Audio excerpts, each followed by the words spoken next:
Welcome to The Power of Now What, a podcast on overcoming the various problems and challenges that one encounters on the spiritual path, on the journey of awakening, and even post awakening and post enlightenment itself. This is episode 3, titled Would the Real You Please Stand Up? I want to talk a little about the problem of identity today. Firstly, is identity a problem at all? Is identity even an issue in itself? Does what are some of the problems that identity presents? And also, what happens when identity begins to fall away, which is what the spiritual path promises? The sense, all of the pains, struggles, and issues that arise around our identity.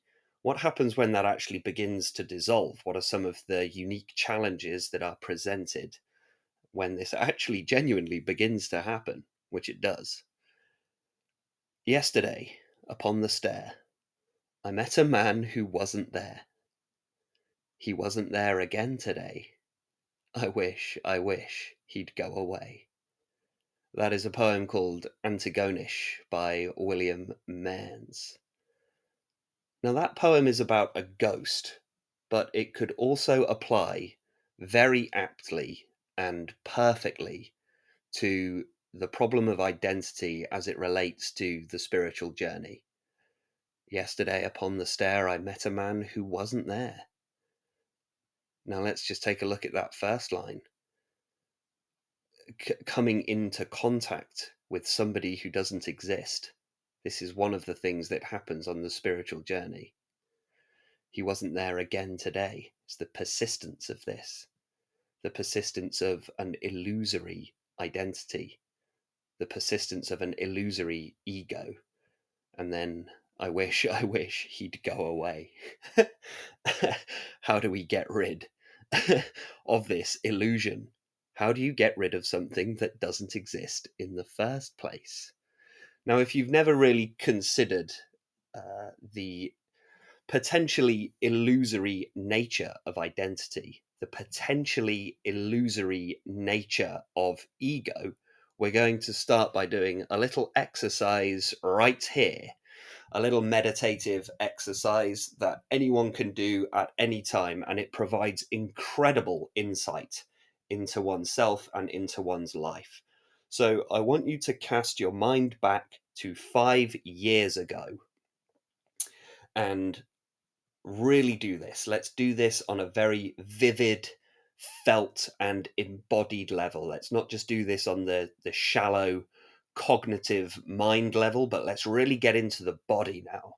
Let's really get into the senses. Let's really get into the spirit right here. So cast your being back 5 years. And what were you like 5 years ago? What did you look like? What were the clothes that you wore 5 years ago?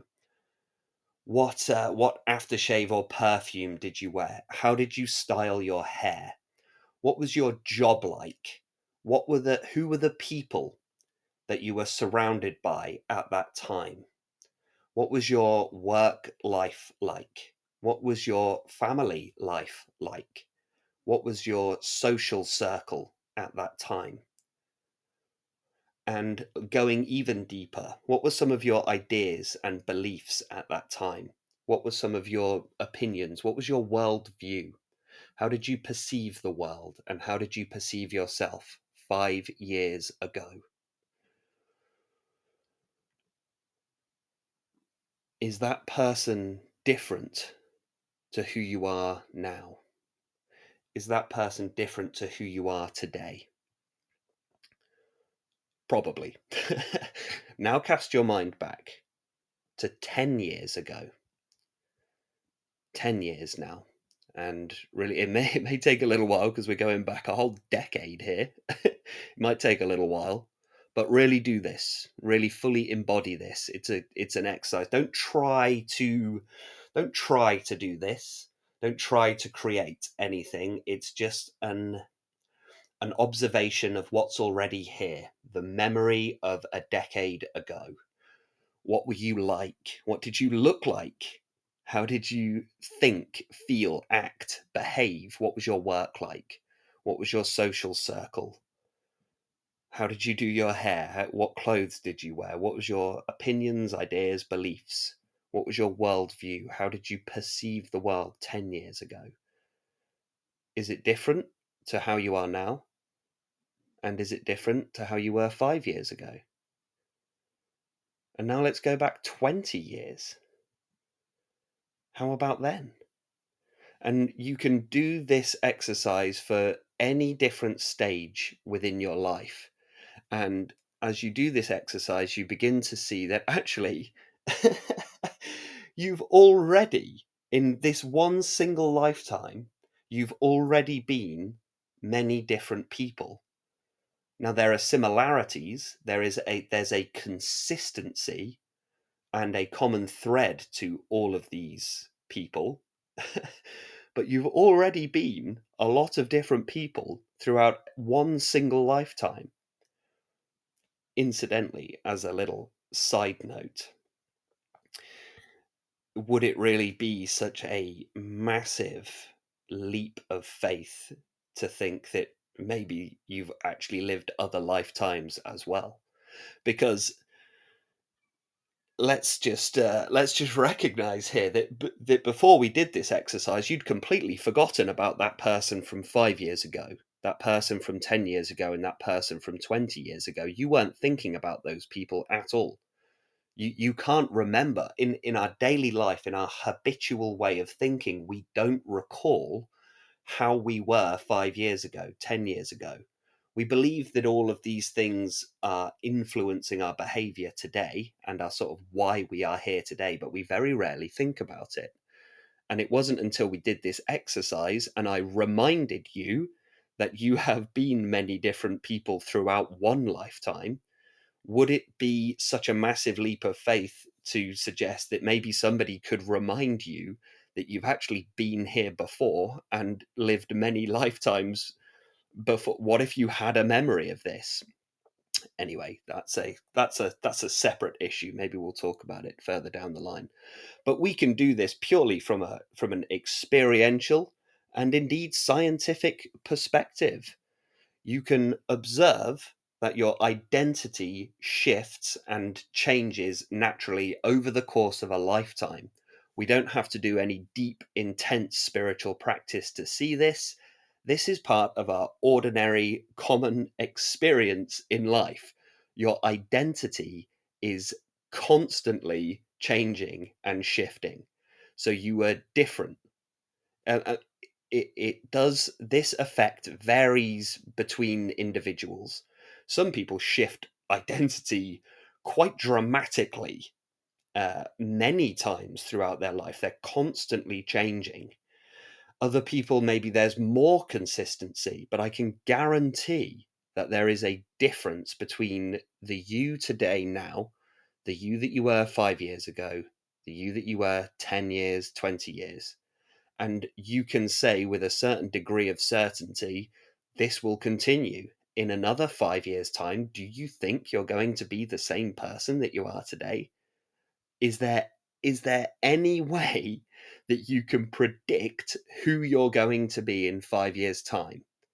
There is no way of doing this. No way, because you have no idea what is around the corner. Massive changes can happen, huge life shifts, huge experiences, both positive and negative, could be just around the corner. And this influences and changes who you are, how you see yourself, and how you see the world. It's what makes life exciting, really. The fact that you don't know what's coming next. You wouldn't want to know what's coming next. So in 5 years' time, everything's going to be different. And in another 10 years' time, completely different. And let's go 20 years, 30 years, 40 years, 50 years. Hell, let's go 100 years. You're going to be very different in 100 years' time. Completely different. Uh, yeah, completely different. We have to, it's like with a computer when it starts malfunctioning. Sometimes the best thing to do is just turn it off and turn it on again.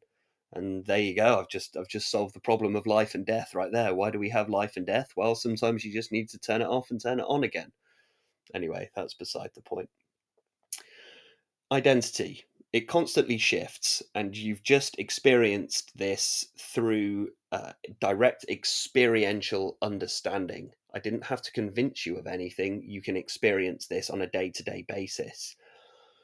Now, I'm not going to fall into the trap of trying to define identity, and I'm not even going to get into just yet. I will, but I'm not going to get into just yet uh, why some of the problems that identity presents, and why, or even if, is identity even a problem in the first place.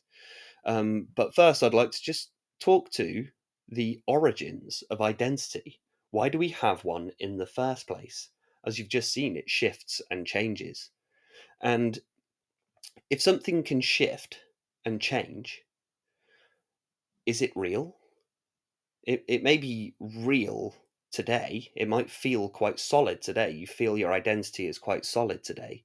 But if it can change and shift at any moment, at any point, is this a real thing? Is this a solid, tangible, separate entity? What is this thing? What is this thing called identity? Considering that this thing has the biggest influence on your daily activity, thoughts, feelings, beliefs, entire life circumstance, but it seems to just constantly run in the background. Why do we never turn around and look directly at this thing called identity? Now, when we did that exercise about the 5 years, 10 years, 20 years, was there anything consistent about that 5 years, 10 years, and 20 years self? What is it that didn't change? Can you think of anything? Is there a singular thread that ties all of those things together? Now, the common sort of response is, well, the body, my body. Well, that's changing too. That completely shifts. Your body's completely changed. Incidentally, from a purely scientific biological perspective, every single cell in your body has completely been replaced every 7 years. So every 7 years, your body has completely changed. Again, there's a consistency to it, but we can't say the body. Let's say we just you can't say the body because you're aware that that is changing also. Is there any common thread between the 5, 10, and 20 years self, the 5, 10, 20 years version of you? What ties them all together? Is consciousness. It's consciousness itself. And this is a huge part of the spiritual path, is recognizing that the only consistent thing in your life is that which is observing all of these changes. The only thing that's always been there, and we can guarantee will always be there, is the awareness that everything is changing. Everything changes other than the awareness. The awareness itself doesn't change. So, where does this thing called identity begin? Well, it begins in our early life. And what begins this identity? Because what begins to happen is as we grow in awareness, we become aware that we seem to be an individual, temporary, finite, separate self. That's what the appearance is in our life. Now, the first thing that we need to take a look at is our genuine need and desire to fit into a social circle, to fit into the general society around us. And you become very aware in your early life of just how painful it is to be rejected socially. Now, let's not discount the pain, social pain. It is agony, agony. It's agony for an adult to go through social pain, to feel rejected, to feel isolated, to feel alienated, and to feel lonely. It's hard enough when you're an adult and you have all of these coping mechanisms and strategies to deal with the problems of rejection, isolation, loneliness. Imagine how difficult that is for a child before you have any coping mechanisms, before you have any strategies for dealing with this. We've all been through this process. It is agony. And we have this we have this remarkable ability to forget pain. And sorry if this is a bit much, but try to cast your being back to what it felt like as a child to not fit in. At playtime, you can't find a group to play with. Can you remember that feeling? Oh, it's awful. It's a horrible, horrible feeling to to not be able to find a group to play with, to not to feel like you don't have friends. Again, isolation, alienation, loneliness. Why don't I fit in? Why don't people like me? It's not just your peer group, your friends, but the teachers as well. You have this horrible sinking feeling that you're not doing it right, that you need to force and constrain yourself within a particular set of behaviors in order to avoid rejection, in order to avoid being an outsider. And so what happens is, I wonder if you can remember doing this as a child in your early years at school, is you try on different methods of being in order to, one, avoid the pain of rejection and also to feel the joy of acceptance. And when you're a child, your identity just shifts constantly. It's very fluid. It changes so much day to day because you go in and try a different way of being. I'm going to try and be funny today. I'm going to try and be a clown today. I'm going to try and be tough another day. There's just different ways that we constantly try, and we try out different ways of being. And through trial and error, it's standard Pavlovian conditioning that you try on a certain way of being and it seems to be accepted. You try another way of being and it's not accepted. And when it's accepted, it feels fantastic. And when you're not accepted, it feels awful. And so eventually we begin to adopt more of these behaviors and ways of seeing ourselves that will be accepted by the group as a whole. And you start to settle into this because it's exhausting, constantly changing and shifting. And so you eventually begin to settle into, well, I guess I'm this type of person then. I guess you find a comfortable and acceptable outfit, a personality. And just again, a little side note here, we get the word personality from a Greek word, persona, which means through sound.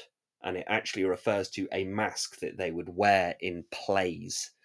And it means through sound. And so persona, personality it literally refers to a mask. And this is what happens. We put this character on, the one that will be accepted in order to avoid pain and in order to feel joy. We put this character on. And what begins to happen is that we forget that we chose to play this character.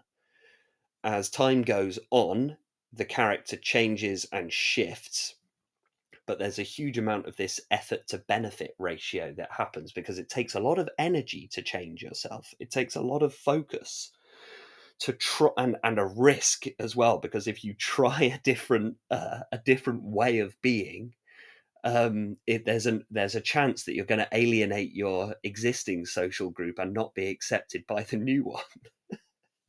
I mean, I know I make light of a lot of it, but just remember the pain, remember the struggle and the difficulty, the terror, the existential terror. What if I'm not accepted? What if my deepest fear is is confirmed and that I am the odd one out? What if I am odd? What if I won't fit in? What if I don't belong? And there are various different approaches to this issue. Sometimes people go 100% into conformity and just do absolutely everything they can in a desperate attempt to fit in. That's one way of forming an identity, the one who conforms. You also get the people who attempt to say, I've had enough of all of this. I don't look, I'm tired of trying to fit in. Instead, I'm going to do my best to not fit in. And that's when you find the sort of counterculture groups. I mean, back when I was a teenager, it was like the goths and the grungers and the emos. And they often take on this persona. They often take on the identity that is quite it's always dark. It's always the opposite of the popular stuff, the popular kids, the popular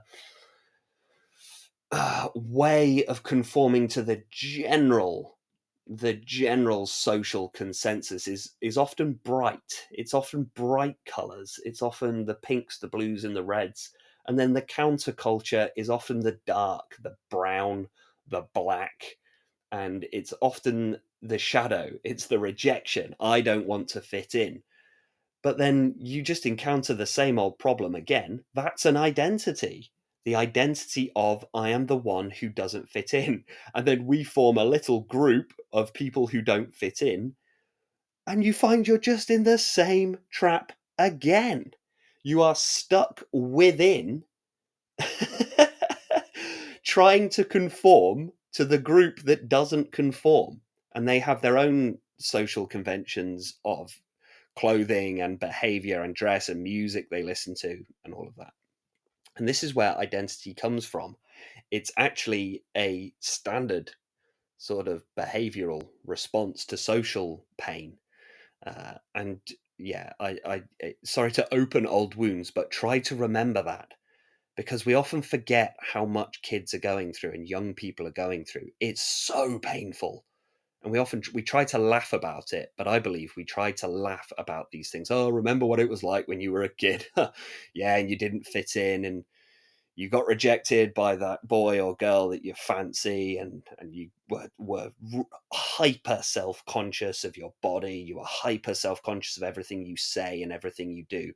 But remember the pain of that process, and you almost wince. Ooh, it was horrible. Some of the humiliation and some of the shame and guilt and regret. These are the deep emotions that we bury. We bury them deep. Open that box again and have a little look, and you'll see uh, the origins of where your identity came from. So eventually we find an identity that isn't rejected. You find a niche to sort of slot yourself into in one way or another, because there is simply no way of getting out of the whole thing altogether. Incidentally, just as a side note, nobody fully feels accepted. Nobody. Because on the deepest level, you recognize that you only feel accepted because you're playing an acceptable character. And this works to a fairly deep level, but it doesn't go all the way down. It doesn't go all the way into the depth. You simply are aware that you're only being accepted because you've made choices to behave in a way that will be accepted. And we have this absolute existential terror, deepest down, that the real me, the authentic me, won't be accepted. And so I'm going to keep that hidden. I'm going to keep that shielded from view. Nobody's going to see the real me, because if nobody sees the real me, I can't be rejected, and therefore I am safe. This is a tragedy. Do not discount it. It is an absolute tragedy, and it happens due to the utter insanity of the modern world, of humanity in general. I say the modern world, it's actually been going on forever. You look back, even the Buddhist texts speak about this all the way back. Go back 2,500 years ago. It's the same problem over and over again, and we just don't seem to learn from it. So that's the origin of identity. And uh, is it a problem? Is identity even a problem? Because we might just say, well, isn't that just the way things are? Isn't that just normal? Isn't that just how we organize ourselves? Perhaps, perhaps there's an element of that, and we often, I believe, fall into a trap of just saying, well, that's just the way things are. But the problem with that's just the way things are means you're never going to question anything. And if you don't question things, how can you improve things? And as to the question of is identity a problem, to my mind, anything that causes suffering is a problem. And your identity actually causes you far more suffering than you might believe. So, as an exercise here, I wonder if you've ever had the experience of laying awake and suddenly remembering something that somebody said to you that day. And you didn't really think it was an issue at that time. But then when you're laying awake at night, suddenly you recognize that what somebody said was a dig. It was an insult, or it could have been, and now you don't know. Was that a dig? Was that a little slight at me?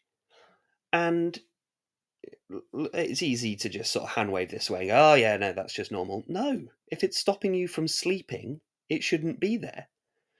And this causes a massive amount of suffering. That's quite a minor example. But there are people, many people, who lay awake at night utterly in turmoil, psychological turmoil, because they feel like everybody at work hates them. They're constantly trying to maneuver themselves and change themselves in order to fit in at work, in a social circle, in their family group. And what's happening here when that happens? You feel that sort of pit in your stomach. Was that a dig at me? Or let's say you remember something that you said, that something that you said earlier, and you didn't really think about it too much at the time, but now you're laying awake at night and you think, oh, I hope I didn't insult so and so. I hope they didn't misinterpret what I said. I hope they didn't feel I was having a go at them. I hope I wasn't being misinterpreted when I said that thing. And what's happening here is that this old pain that was laid down a very long time ago is suddenly being poked. It's suddenly beginning to bubble up to the surface. It's a memory of the pain you felt when you were much younger. That feeling of, what if I don't fit in? That social agony. And you don't feel it at the level of agony because you're an adult now. You have all kinds of narratives and cognitive ways of going, oh well, whatever, I don't care. But on the deepest level, on in the within the emotional body itself, something is being poked and triggered. And it's this sense of this desperation to fit in because we just don't want to feel the pain of social rejection. And that is why you end up with this social anxiety and this constant overthinking. What if I said something wrong? Or did somebody else, was that a dig at me? Because we're engaged in this constant social battle, this constant emotional battle of trying to fit in, trying to be accepted by the group.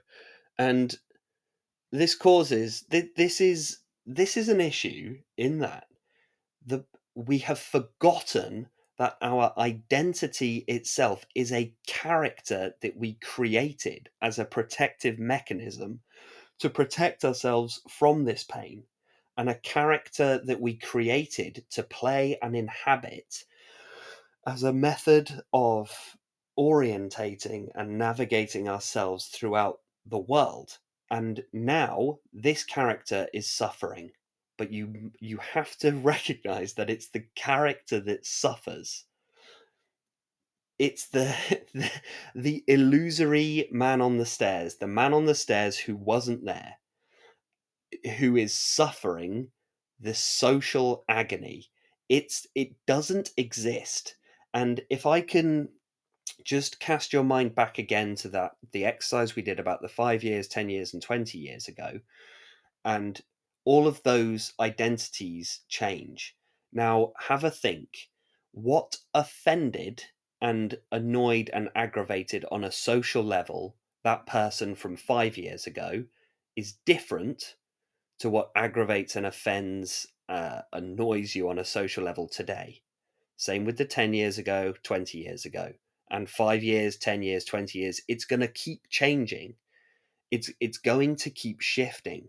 And so this suffering, the social suffering of feeling aggravated, annoyed, rejected, social pain continually shifts and changes. The awareness of this shift and change isn't offended, isn't aggravated. The awareness itself, which you actually are, can't be offended because that's the real self. That's the true you. That is the reality of your existence, is consciousness. And consciousness itself can't be offended, can't be rejected, can't be aggrandized. It can't fit in. It doesn't need to fit in. It is the in which we fit. Consciousness is the in which we fit. The consciousness itself is aware of this shifting identity that continually changes the way the identity orients itself within the social circle, within the social matrix.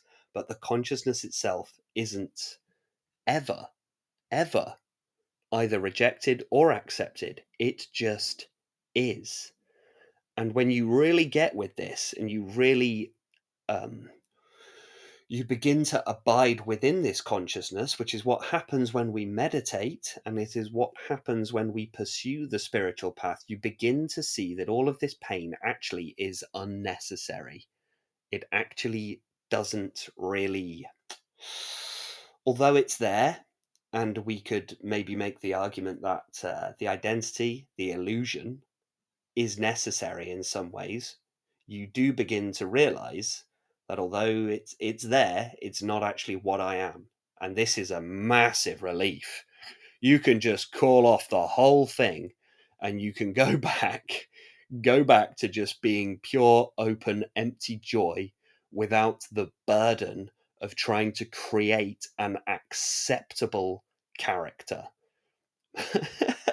You are released of this issue. You are released of the problem.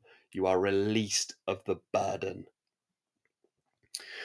And spirituality and meditation and the spiritual path, in many ways, is the promise of a release and a relief from this process, this constant.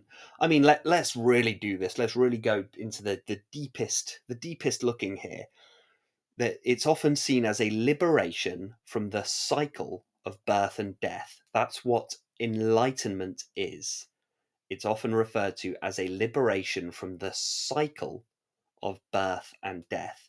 To your individual soul, your individual spirit is finally released from this cycle of up, down, day, night, happy, sad, and finally the cycle of reincarnation, and finally released upwards into liberation, sometimes referred to as heavenly realms, which are always described as being places of peace and simple joy and happiness forever. No more downside. You're just on in the upside for the forever, for the remainder, for eternity. Now, I wonder if this the intuition of being released from the cycle of birth and death is an intuition about the release and the liberation from the cycle of a constantly changing identity, to be released from the burden of constantly having to shift and change your own behavior, your own ideas, your own opinions, your own beliefs, even your work life, friend life, family life. And as we've seen, this changes anyway. In a singular lifetime, in one single lifetime, the lifetime you're having now, you are different. Every few years or so, you are a different person. And enlightenment promises the release from this cycle.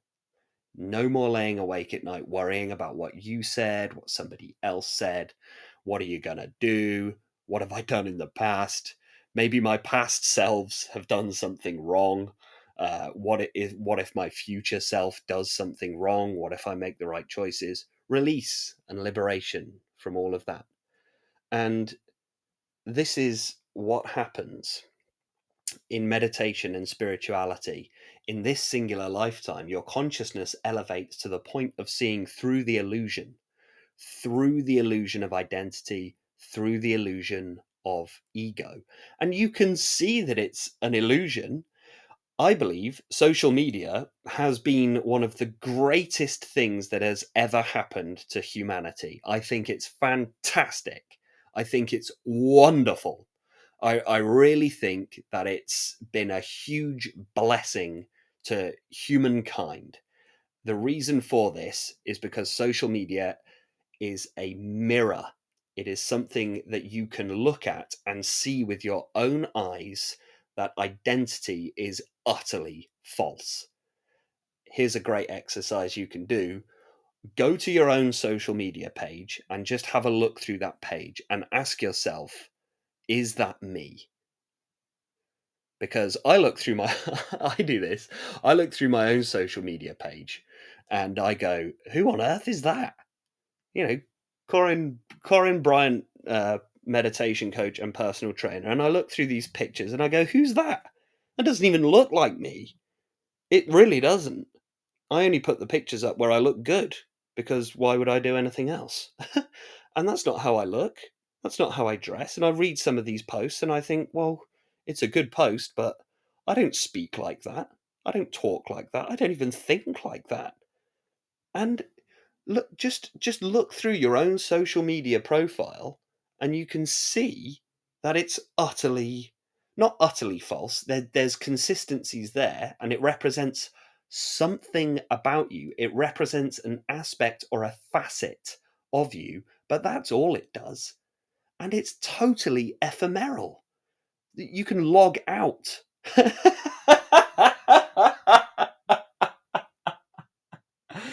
You can log out, and once you've logged out, where's it gone? It's disappeared. You could delete your profile. Where has it gone? What makes us think? Technology, in many ways, is a metaphor for how we think. Technology, the dominant communication technology of the time, is a metaphor. That's a Marshall McLuhan concept. The dominant communication technology forms a metaphor for how we perceive the world, and the dominant communication technology of recent years is social media, and it's formed this it's a fantastic mirror for us assessing the errors of the way that we perceive the world. And so you can see that if your profile can be that inaccurate, think about what everyone else's profile is. Again, would the real you please stand up? Like, and then go to your social media and go back, do that same exercise of going back 5 years, go back 10 years, go back 20 years. This person is constantly changing. You won't even recognize that person from 5 years, 10 years ago. Think about what's going to change in the next 5 years, the next 10 years. Social media is one of the greatest blessings to humanity, except that most people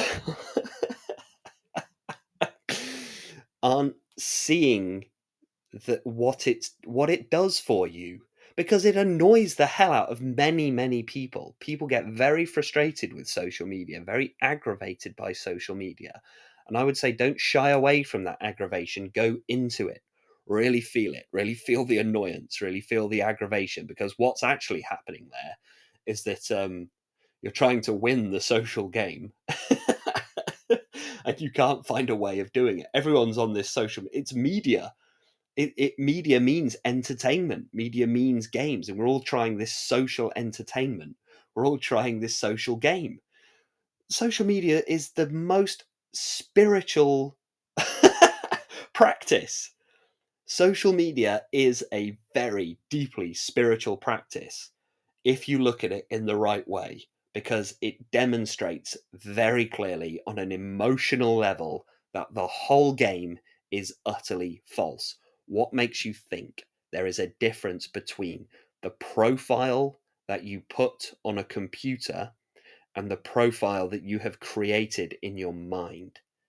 In your mind, you do the same thing. You try to put this data out to the world, a physical image you try to present, a character, a series of words, behaviors, actions, ideas, opinions, beliefs that you try to present to the world in the hopes that you'll get those likes, that you'll get that sweet, sweet social approval. And just as with social media, you can log out. Log out, log out. And when you are enlightened, you delete the profile. You don't destroy the hardware, that's something else. But you delete the profile. You don't even delete the software. The hardware and software remains, but you log out and delete every single social media account that you have within your own brain. That's what enlightenment is. It is the removal of ego, the removal of the individual sense of identity, and a return to source, a return to the light of consciousness, pure, open, empty. Before all of this, before the names, before the labels, before the clothes, before the social pain, before the social ecstasy, before the rejection, and before the acceptance, before all of this, was consciousness, and it had no problems. It wasn't bothered by anything. It is the feeling before you were born. That's the feeling. Total peace, total serenity before the game began. Yeah. And that's what that's what meditation can provide for you. And awakening and enlightenment promises this. It promises the end of this game. So I wanted to speak on what happens when this happens, because that's going to present some issues, isn't it? Don't I need my identity? What happens to my identity? What happens to my identity? How do I live in this world? Because your entire life, you thought that's the only option. I thought I had to have this profile in my head. I thought we feel like I have to have social media or I won't fit in. It's the same problem repeating itself. What happens in the post awakening, or as you approach enlightenment, before you fully delete the profile, you get these issues that arise, and that's what I wanted to discuss right here.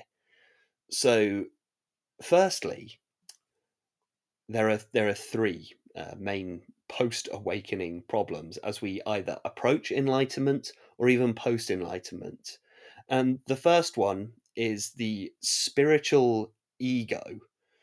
And this is a very common phenomena that happens to a great deal of uh, of people who have a taste, a glimmer, a glimpse of awakening. They do some spiritual practice. Sometimes even they take some hallucinogenics or something, which I don't recommend, by the way. That's going to be a topic for a later one, but I don't recommend it. But sometimes it does happen. People take a certain hallucinogenic, psychogenic substance, DMT, psilocybin, something, ayahuasca, things of this nature, um, or have a glimpse through a meditative practice, or sometimes through even like a traumatic event. And that there's a taste, a glimpse of enlightenment, sometimes spontaneously, sometimes through disciplines of various spiritual practice. Maybe you've been meditating for 5 or 10 years, and all of a sudden, oh my word, it actually happens. My ego just sort of just falls away. The identity, and you see through the veil. You remember you're the actor on the stage. You remember you're just playing a character. You truly feel this. And an issue that arises is then the ego, the identity, is such a strong and powerful habit that it tries to take hold of that experience and creates a new identity based on that experience, which is purely because of habit. That is what we take an experience and we try to incorporate it into ego. We try to incorporate it into our identity. And it's very, very common in the spiritual path. I'd say it's almost inevitable. Almost. It's not always the case, but it's an almost inevitable thing that happens as somebody begins to spiritually awaken or has that experience, because we take that wonderful, beautiful, blissful experience and go, finally, finally, now I've found that thing that's going to make me socially accepted. And we take hold of it, or we try to take hold of something that isn't there and incorporate it within yourself. And it's a bit of a tragedy sometimes that people then live the rest of their lives thinking that they're enlightened, when actually all they've done is change the mask. That's all that happened. They deleted one profile and started another. And look, as with all of these problems, I am not in any way trying to suggest that I'm above all of this. I've done exactly this, and I'm still doing it right now. I mean, what's the point of this podcast if not for Corin Bryant, the ego and identity, trying desperately to come across as a wise spiritual guru? I'm trying to take my enlightenment experience, and my ego is trying to gain some kind of benefit from it. There's I'm aware that this is happening, and yet it's just a happen. It's a beautiful unfolding of the process and of the happening. I've done this, and you see it many times when people were wearing, suit and tie, and then all of a sudden they're wearing bright flowery clothes and they grow dreadlocks and get tattoos. There's nothing wrong with any of that. It's all fantastic, but you simply drop one suit and put on another.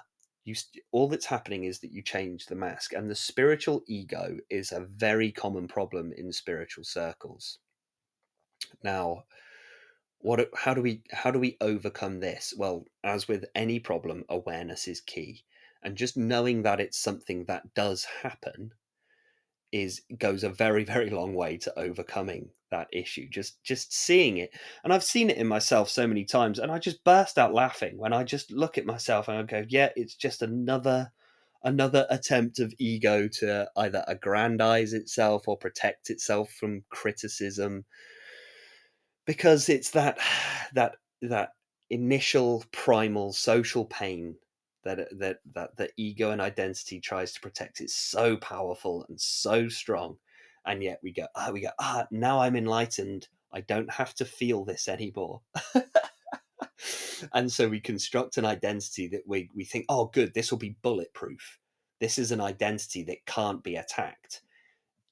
The overcoming is to realize there's no such thing in the first place. As I was walking up the stair, I met a man who wasn't there. He wasn't there again today. I wish he'd go away. There's nobody there. That's the pain in that poem, is that you're trying to get rid of something that doesn't exist. It's about a dropping away. And if you've noticed that you're falling into the trap of having a spiritual ego, continually just drop back, drop back, drop back, and recognize all identity is false. There's no such thing as a true identity. What's my true identity? There isn't one. There isn't one. That it's an illusion. You can't polish an illusion. You can't you can't improve. Let's say you have a picture of a car and you want to do some work on the car. You want to make the car better. You want to improve the engine. You want to give it a new lick of paint. You want to change the tires on this car. You've forgotten it's a picture. Just realize it's a picture and the problem disappears. The ego is an illusion. It's not real. And if you notice you've come into spiritual ego, recognize that that too is an illusion. It's false. You got tricked again. you fired you fired somebody, and then they've turned up the next day for work and you've gone, oh, okay, then you just carry on. That's what's happened. So that's number one, the spiritual ego, the problem there, and how to hopefully overcome it. Just recognize it's false. It doesn't exist. It never did. It never will. You will never create a true, real identity because there's no such thing. You are infinite universal consciousness, open, empty, spacious, pure, a blank screen, just like everybody is. Secondly, there are three of these problems and solutions. Secondly, what to do when it actually happens. I mean, don't I need my identity to function in life? Isn't my identity tied to my aspirations, my wants, my dreams, my goals? Isn't my identity my life? I thought it was my life. And when it actually begins to fall away, you start to go, well, what now? This is why I called this the power of now what. It's a very, it's a wonderful problem to have when you actually find yourself in the, you wake up one day and you go, that's weird. My identity's gone. My ego's gone. And this isn't a problem. You don't go, no, like, because your body's still there. Your experience of life is still there. Only now you are released of your burden of having an ego and an identity. And every now and then you find yourself in a situation where you think, well, what do I say in a certain circumstance? What do I do? What do I do with my day? There's no identity here anymore. If you feel this creeping in, it's just more of the same sense of control, of fear, control, desire, and it's a habitual, maybe not habitual, it's a residual ego. It's like if you've been wearing face paint, you, no matter how many times you wash it off, you still get there's little bits of that face paint that are always stuck in your hair and around your ears, and you find it for weeks. If you've been to a party where you've been wearing face paint, you it's a nightmare to get off. And that's it. That's the ego. It's quite a good analogy, that you've been wearing face paint for a very long time and it started to stain your face, and so you wash it all off and you do a fairly good job, but for a while the color kind of remains on the face, and you find it in your hair and around your ears, and you find it for weeks and weeks after you've actually washed the paint off. And that tends to be what happens as you find yourself in that post awakening state without ego and without identity. Every now and then you go, oh wait, what if I forget the rules? Oh, what if now I'm completely blank, open, empty, spacious, pure consciousness? I don't fit in. Well, that's the voice of fear, and that's that little ego. That's finding a little crumb of face paint on your in your hair, as you just go, oh, what if I don't fit in? And then you remember again, there's nothing to fit into. You are the in which it fits. There's no such thing. There are no individual people. There's nothing to be afraid of. There are no individual separate identities. Everybody is the same infinite universal consciousness. All is well. You just feel this sense of love. I just love everyone. It's not to say I like everyone, but I love everyone, whatever form that they've taken, however they act, however they are, however they present themselves. It's all just fantastic. I just love it, the whole thing. And as you immerse deeper and deeper into this sense of love and peace, you start to feel it towards yourself, your individual expression of the universal consciousness. In many ways, you finally get that thing. You finally begin to be authentic. And that is something that a lot of people try to do, and yet they form an ego and an identity in order to try and be authentic, and it can't be done.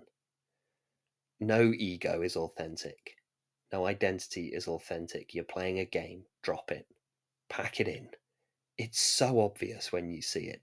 And it's so obvious to see in other people when you see it. In order to, that it's one identity, a common identity people take on is, I don't care what people think. But they've taken on the identity of, I don't care what people think, because they care so much about what people think. It's too painful. And so they try to step out of the whole thing. The the unique thing about enlightenment, awakening, and liberation is that you realize there are no people. That's a hard one that's a hard belief to drop, the belief in billions of individual separate people. There aren't any. There aren't any. They don't exist, not in the way that you think they do. We are all the same infinite consciousness. There are no individual identities. And so there's nothing to protect yourself from on the social level. You can't aggrandize yourself on the social level. You can't be rejected on the social level because there's no such thing. So the problem of how to orientate yourself in the world without an identity, as with many things on the spiritual path, eventually it just isn't an issue. It just isn't the problem that you think it's going to be. The third of the post-awakening problems. So we have the spiritual ego that we end up picking up. We have, what do you do when it actually happens? And then we have the third post-awakening problem of it's quite a difficult one to sort of talk about, really, because it's incredibly painful. In many ways, the ego, the sense of identity, is a protective mechanism that we have created to protect ourselves from a lot of psychological and emotional pain. And once you drop that ego and identity, it feels wonderful and superb. And yet, you are also going to be subject to all these old feelings resurfacing. Sometimes this is called the dark night of the soul, the dark night of the ego, the dark night of the mind, the dark night of the will, because you drop the mask and you subject yourself to the raw experience of life itself, everything that it contains. Spiritual life is the universal yes saying to everything. You're not just accepting the ups, you accept the downs, you accept the pain alongside accepting the happiness, joy, peace, and love. And when you drop your mask, you take your armor off. You've had enough. You drop your sword, you take your armor and shield off, you take your mask off, you take off the whole persona, and you are going to be subjected to everything that you've been burying your entire life. I'm not saying this to put you off. I'm saying this to prepare you for what's coming. And don't worry about it. It's going to happen, but by the time it happens, it won't be an issue for you. It will be painful. This is a very common problem that happens when people finally awaken and are liberated. Everything we buried. So you go right back to when you were at school, and these really, let's go to the grim bit, the bit you've really been hiding from, the humiliation. It's often humiliation at the root cause of what we've been burying, or shame, guilt, fear, depression, anxiety. We've been burying it for such a long time. And let's say maybe you wet yourself in front of everyone, something like that. It happens, and we laugh about it like later on. But remember that pain. That's the same pain that's going to come up when you drop your ego, which is why awakening and enlightenment is so difficult, because we don't want to, because on some level we know what's coming. You're going to have to go through this again, only this time you're going to go through it as infinite universal consciousness. You're going to go through it with such a level of peace and strength that it can be processed now.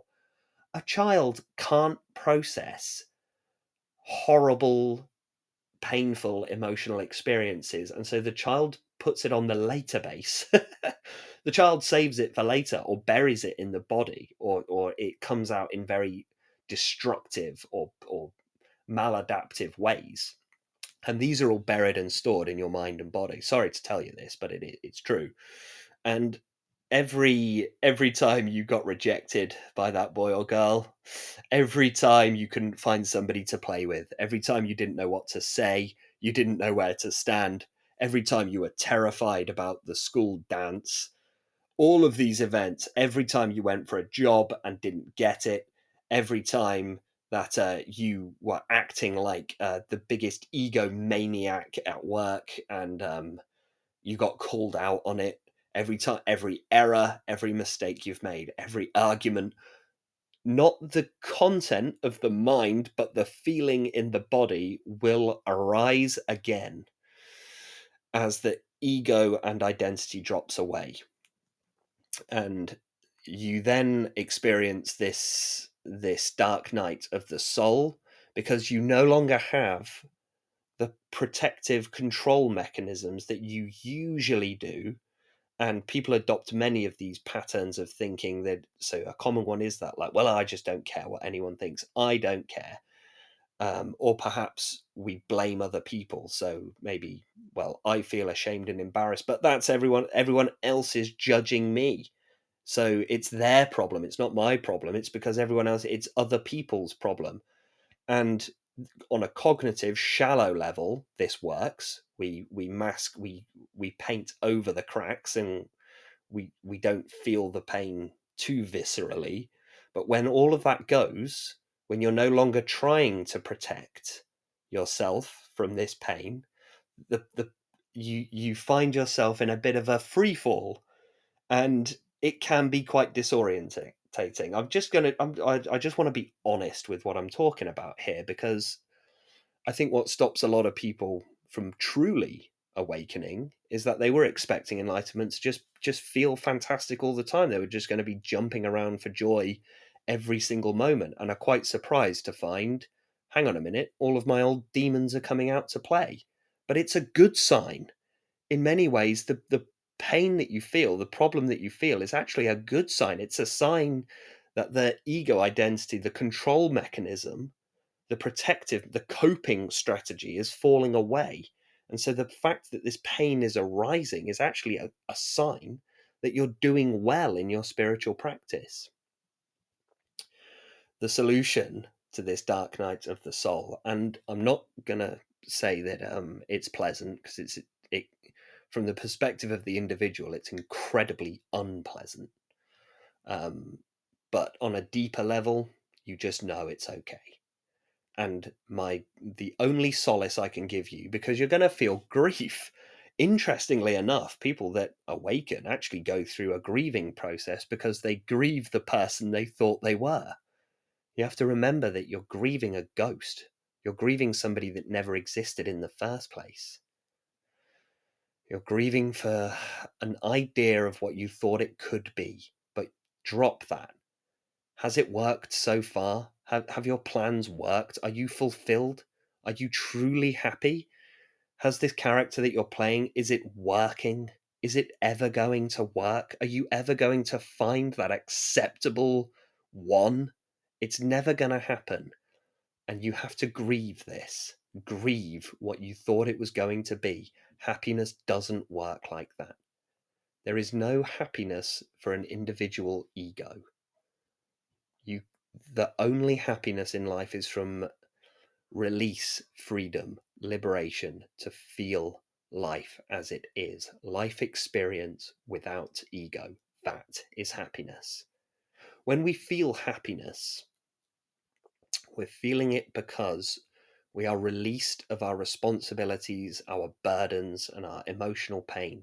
We, when we enjoy ourselves, it's because you're on holiday and you are released of everything. You're free to simply experience life as it is. That's what it feels like when you finally awaken. You are finally released of the burden of trying to be a person.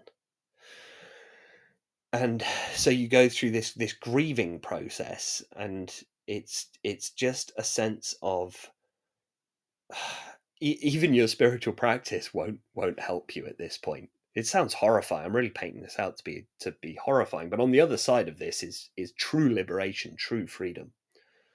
um you're going to go through it and just understand. But yeah, so even your spiritual practice, you recognize that in many ways your spiritual practice is also just a protective mechanism.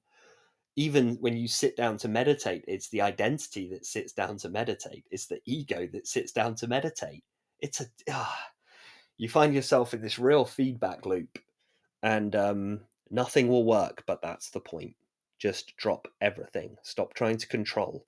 In many ways, I think what happens with the dark night of the soul is that it's the phenomena of when you're on a diving board, you're really high up and you're trying to talk yourself into diving off.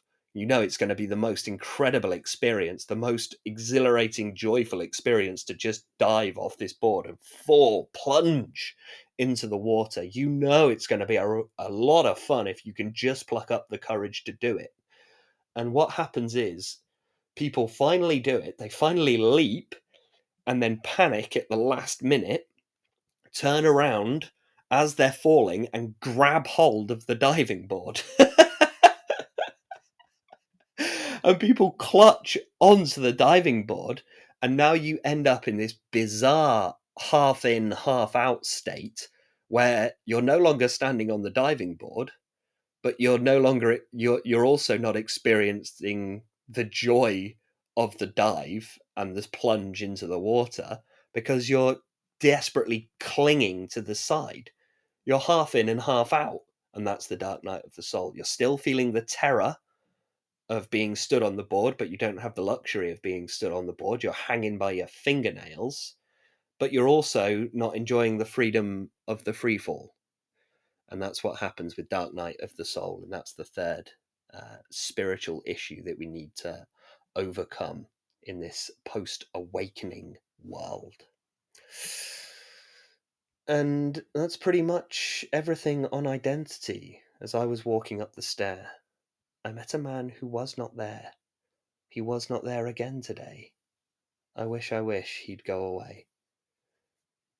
Would the real you please stand up? It's probably worth just adding a note here on the current identity crisis that the world seems to be going through. I don't want to speak to the specifics of identity politics because Lord knows it's a minefield. But I would suggest that the entire thing is a huge red herring. People are on a wild goose chase when it comes to identity. If you apply a lot of the things that I've discussed here, you'll see where the issue is arising.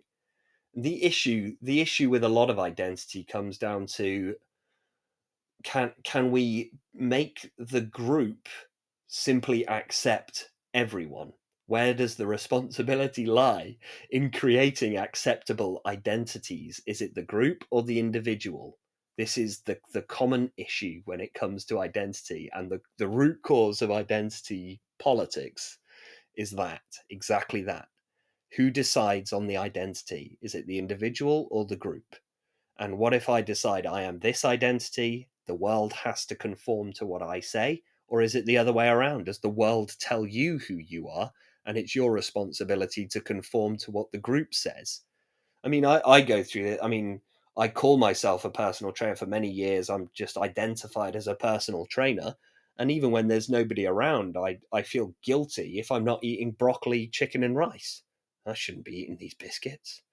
I shouldn't be eating these biscuits. I should be eating broccoli.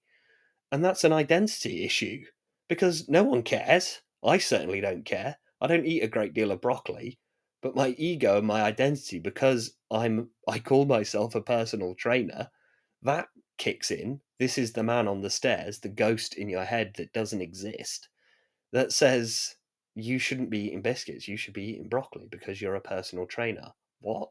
What? That doesn't make sense. I mean, maybe on some level it kind of makes sense, but that's the issues of identity, really. And the current, yeah, the current climate, as we'll say, of the identity politics.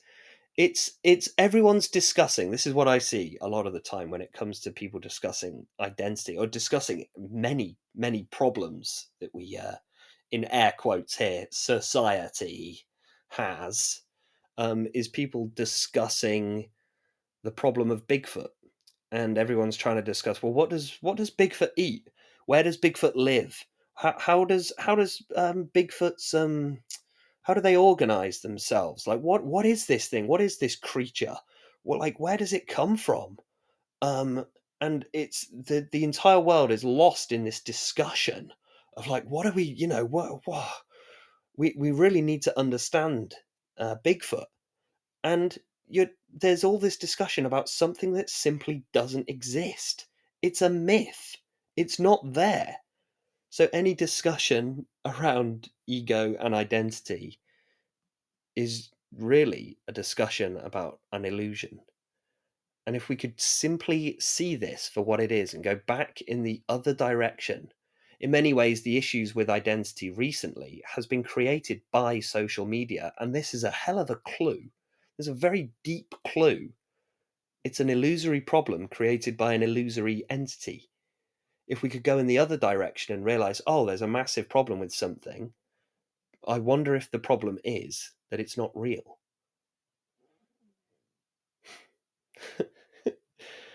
Yeah. Trying to find an image, a self image that will be accepted. And it's not about trying to improve the image, it's not about trying to create an acceptable you. It can't be done. There is no acceptable you. You will only find your authentic self and live your authentic life when you realize. I mean, in many ways, you can't be anything other than yourself. You hear this in your language all of the time.